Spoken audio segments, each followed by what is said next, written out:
যত ইস্তেগফার হতে পারে এর মধ্যে সবচেয়ে শ্রেষ্ঠতম ইস্তেগফার নাম কি? কথা কন। বুখারীর বর্ণনা, শাদ্দাদ ইবনে আউস রাদিয়াল্লাহু তাআলা আনহু বর্ণনা করেন, এই সাইয়্যিদুল ইস্তেগফার দিনের বেলা যে পড়বে ওই দিনে মারা গেলে সে জান্নাতি। এই সাইয়্যিদুল ইস্তেগফার রাতের বেলা যে পড়বে ওই রাতে যদি ইন্তেকাল হয় ওই লোকটা জান্নাতি। মুখস্থ আছে না? কার কার মুখস্থ হাত তুলেন। মাশাআল্লাহ, তাবারাকাল্লাহ, মাশাআল্লাহ, মাশাআল্লাহ।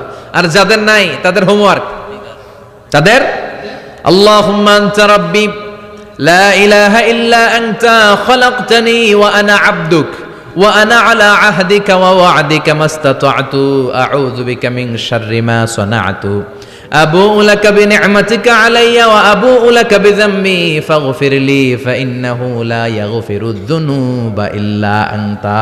সুবহানাল্লাহ পড়েন। আজকে রাতে পড়ছেন, মারা গেলে জান্নাতি। চিল্লায় পড়েন আল্লাহু আকবার।